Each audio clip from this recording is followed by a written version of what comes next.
que ele é. Agradeço. Obrigado. Conheço a Isis, viu? Obrigado. E, rapaziada, vocês estão perguntando se o programa aqui é gravado, é ao vivo, é ao vivo. É ao vivo, pô. Agora, Não, é que 8h34 não, é que falaram que o Dr. Lordello tá em outro programa lá, que deve ter sido gravado, tem outro programa. Ah, tá, então o pessoal tava em dúvida se aqui tava ao vivo ou lá, entendeu? Não, que é ao vivo. Ao vivaço. Nunca gravamos o programa, não tem como. Agora é ao vivo.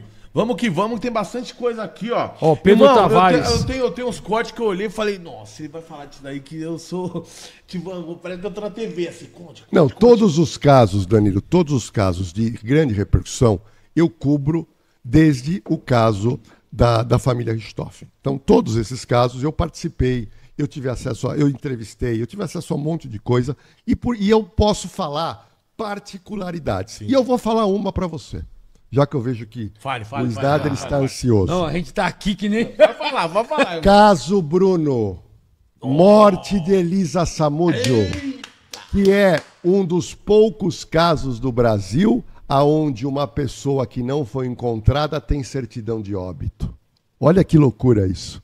Uma vítima não localizada e existe uma certidão de óbito. Por que não dizem que se não há corpo, não há crime? Não é verdade. Aí, casos raros, comprovados, e esse caso foi. Bom, esse caso... Eu disse isso pro cara que foi meu genro. Falei pra ele tomar cuidado, que se não tivesse corpo, não tinha crime. Tem então eu tô enganado. Tá enganado, tem. Tem o caso Bruno. Olha, se você colocar no Google aí, certidão de óbito da Elisa, você vai ter a certidão. Caraca. A certidão direitinho consta como ela morreu. Bom, eu sei tudo sobre esse caso. Isso, então conte pra nós. Mas eu quero contar inicialmente pra vocês o que me contou um cara que ficou meu amigo, que foi o delegado do caso, o Dr. Edson Moreira. Dr. Edson Moreira virou um amigo. Por sinal, foi da Rota, sabia disso? Não sabia. Dr. Edson Moreira é de São Paulo. Foi policial da Rota. E depois ele passou no concurso para delegado em Minas e foi para Minas. Mas ele é rotariano. Rotariano. É cara que joga pesado. Pesado. Ele foi firme no Bruno. E eu fiquei amigo. Quando ele vem a São Paulo, a gente sai para comer e ele vai me contando. Doutor Edson, o senhor toma uns Beer Night a mais e me conta. Aí eu venho aqui e conto para os meus amigos. O que eu vou contar é chocante. O que eu vou contar é chocante. Tá? Então, peraí, deixa eu tomar um cafezinho aqui, eu gosto de fofoca. Não, o que eu vou contar é chocante. Você não quer um café, irmão? Eu vou querer um café, mas essa água Gabriel, também tá... o café é sem açúcar. O que eu vou contar sem agora... açúcar, aí eu vou pedir pra Sueli passar um. Vai pegar passar um café sem açúcar. O que eu vou contar agora é uma coisa que nunca ninguém teve a curiosidade de perguntar para ele. Quanto custou a morte de Elisa Samúdio? Quanto custou? Porque quem matou foi um ex-policial civil, bandido, e que é tido em Minas Gerais como matador. É o Macarrão? Não, é o Bola. O Macarrão era um amigo de infância que virou um tipo de um empresário. Entendi. E que estava no dia... Eu vou contar como ela foi morta. Eu vou contar como Elisa foi morta. Você sabe como é que eu sei direitinho como ela foi morta. Pô, mas vamos lá. O que aconteceu? Eu perguntei, doutor Edson, quanto foi pago para o Bola? Ele fez as contas, porque faz muitos anos, né? Então o valor que nós chegamos, isso foi muito recentemente, R$70 mil. Foi o que custou a morte de Elisa Samúdio. Só que, quando ela foi levada na casa do Bola, num bairro chamado Vespasiano, quem estava lá? Foi Elisa Samúdio, com o filho Bruninho no colo, imaginando que ela ia passar uma noite lá e no dia seguinte o Bola, que seria um amigo, iria levá-la no apartamento que o Bruno comprou, onde ela ia morar com a criança e ela ia ter um relacionamento com o Bruno. Ela acreditou nessa história. Então chega na casa quem? O Macarrão, que estava com um carro. O Macarrão, o sobrinho do Bruno, estava Elisa Samúdio com seu filho. E entram na casa do Bola. O Bola recebe, serve cafezinho. Em determinado momento, pede para ela entregar a criança para o sobrinho. E começa a conversar com ela frente a frente. Inicialmente, Snyder, ele pede para que ela esticasse ambas as mãos. Ele pega as mãos e começa a passar a mão nas palmas da mão de Elisa. E fala para ela, nossa, você tem as mãos suaves.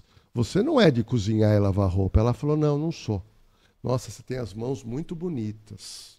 Em seguida, sargento, ele pega as mãos e põe no nariz. Ele olha para ela você não usa drogas. Ela fala, não uso, eu só bebo, eu não uso. Ah, tá. Nossa, mas você é muito bonita. Dá uma volta, deixa eu ver você. E deu uma volta nela.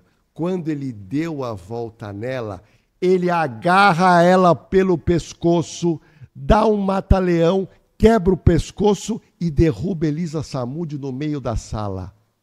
Já com o pescoço quebrado. Quebrado, morta, sem ter uma gota de sangue. Profissional da arte de matar. Ele não queria sangue. Muita gente que está nos assistindo imagina que os cães Rottweilers comeram Elisa Samúdio. É o que eu sei. Isso é conversa fiada para boi dormir. Tem outra teoria, ela foi chumbada na parede. Dr. Edson Moreira quebrou as paredes das casas inteiras, não tem nada. E aí, como é que nós descobrimos essa versão? Porque no final, e aí eu vou contar. Quem que assistiu essa cena dantesca? O Macarrão, o sobrinho menor de idade, segurando o Bruninho. O Bruninho viu a morte da... Ele viu. Ele viu a morte da mãe. E aí eu vou contar algo chocante. Foi dito para o Bola o seguinte, mata também o garoto. A criança? Quem falou? O Bola, o sobrinho não, o Bola, mata também a criança. E aí, quem vai entender muito isso é o sargento. O criminoso matador, ele é profissional. Ele não é amador, ele não vai matando por matar. Ele mata por grana. Exatamente. Grana, dinheiro. Ele ganhou 70 mil, mais ou menos, para matar Elisa Samúdio. Aí chega um trouxa e chega pro rapaz e fala assim, mata essa criança também. Só que a criança não está no pacote. Isso. E olha o que eu vou te falar. Não é que muita gente pode pensar, não, ele não ia matar uma criança. Mata, o sargento sabe que mata. Mata fácil. Matador é grana. Matador mata e depois vai tomar banho, vai fazer amor, vai assistir televisão, como se nada tivesse acontecido. Isso é fato. Sim. E aí o que aconteceu? Ele fala, não, espera um pouquinho, dinheiro. E ali não tinha mais dinheiro, porque levaram em espécie. Como não tinha mais dinheiro, ele falou, vai embora, já fiz a minha parte. O que estava programado. Já foi feito. Só que o Bola é tão malandro, ele fala, pera um pouquinho, espera agora na entrada da casa. Ele esperou uns 10 minutos e ele sai com um pedaço de carne. E ele fala, ó, a mão de Elisa, e joga para os cachorros. Os cachorros comeram aquela carne e devoraram, que estavam com fome. E aí o Bola e o garoto acreditaram que ele ia fazer isso com o corpo todo de Elisa Samúdio. Olha o que aconteceu. Provavelmente o Macarrão deve ter ligado para o Bruno e a ordem foi, desaparece com a criança. Porque a criança era prova viva. Quantos anos a criança tinha? Tinha 5, 6 meses. Era bebezinho, recém-nascido. Era um recém-nascido. E aí, o que fizeram? Pegaram essa criança e levaram para uma favela e largaram com uma família na favela. O doutor Edson Moreira entende que a criança ia ser morta. E aí começa a investigação. Sargento, teve um problema. Eu estou contando isso, mas até aquele ponto, Elisa Samúdio era uma desaparecida. O Brasil inteiro, a mãe dela, a dona Sônia, onde está minha filha? Onde está minha filha? Desaparecida. A imprensa no campo do Flamengo apertando o Bruno, eu não sei de Elisa Samúdio, a vida é dela. Eu não sei o que ela fez. Só que esse garoto de 17 anos, menor de idade, quando ele volta para o Rio, deve ter recebido o seu dinheirinho. Quando ele volta para o Rio, sabe o que acontece? Ele passa a não conseguir mais dormir. Ele começou a ter crises de consciência, ele via espíritos. E ele começou a ficar maluco, a cabeça dele girando, voz na cabeça. Quando você fica muito tenso, você quer contar para alguém. E ele confiava num tio dele, ele chamou o tio, falou, tio, eu preciso desabafar. O senhor lembra que eu fui para Minas Gerais com o Bruno? Lembro. Eu vou contar o que aconteceu. E conta pro tio. Tudo. Tudo. O tio, quando recebe aquela notícia, o tio passou a não dormir. Sabe o que o tio fez? Ele conhecia uma rádio Tupi, da periferia do Rio de Janeiro foi num programa de rádio e mete a boca no trombone. Puta, vomitou tudo. Quando ele vomita, o doutor Edson Moreira liga para a Polícia Civil do Rio e fala: me localiza esse menor. É o menor infrator, o menor foi detido, o menor foi apreendido. E aí ele abriu o bico. E aí o Bruno foi preso. Agora a pergunta é: e se esse garoto não abre o bico, como é que fica esse caso? Como é que esclarece? Não esclarece Era nunca. uma desaparecida. Era uma desaparecida. E aí, quando vai para o tribunal do júri, o Macarrão viu que a casa dele caiu. E não sei se vocês sabem, quando a pessoa vai para o tribunal do júri e percebe que vai ser condenado, o advogado fala: confessa, porque diminui 1/6 da pena. Exatamente. Então ele falou perdido por perdido, e ele vai e confessou. Então o menor confessou, o Macarrão confessou, e o Bruno fez o que eu chamo de meia confissão. Ele acabou falando: eu pedi para eles resolverem o problema e eles fizeram isso comigo. Mas a pergunta que não quer calar, doutor, e o corpo? Então, o doutor Edson Moreira pega todo esse descritivo do menor e do Bola e leva para a juíza. E a juíza entendeu que aquele depoimento é um depoimento plenamente eficaz que comprova a morte dela. E aí ela fez, entre aspas, uma certidão de óbito indireto.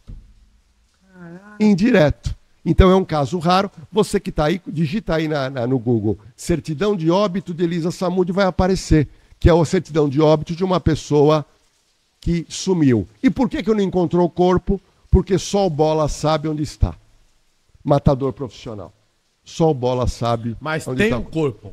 O corpo ele enterrou em Você algum acha lugar. que só jogou, ele cortou a mão lá, jogou Não, pro não, cachorro? ele nem cortou essa mão. Ele pega um pedaço de carne, essa é o doutor Edson Moreira, imagina, que ele já tinha separado um pedaço de carne. Ele falou: olha a mão da Elise, jogou. Tudo isso para impressionar esses dois trouxa. Só que, acredito, doutor Desviar Edson... o foco da investigação. Lá é uma zona rural e provavelmente ele já tinha feito uma cova, ele leva o corpo, enterra e só ele sabe. Porque o matador, realmente, ele não conta para ninguém. Se você tiver um segredo e contar para alguém, Não é mais segredo. não é mais segredo. O senhor me falou isso daí, eu assisti um filme que eu tava aqui só contando, me veio isso na cabeça. Eram três caras. Eles mataram o cara e os três foram e enterraram o cara. Enterraram o cara. Eu não lembro o nome do filme. E aí foram presos os três. Aí um confessou. Falou assim, ó, o corpo nós enterramos em tal lugar. Aí nisso vai toda aquela equipe para lá para desenterrar e você já fala: agora a casa caiu, né? Chegou lá, você via que era no local, tudo. Cadê o corpo? Nada, não acharam. Aí nós, ficou todo mundo assim, né? Intrigado, né, meu? Aí depois nós descobrimos que um dos caras foi sozinho lá, desenterrou o corpo e enterrou em outro lugar. Quer dizer, só ele sabe onde é que está o corpo. O senhor falou do Bola. Só ele sabe onde está o corpo, vai morrer com ele. Vai morrer com ele. E ele responde atualmente a outros crimes de matança. Ele é uma pessoa famosa lá nessa modalidade.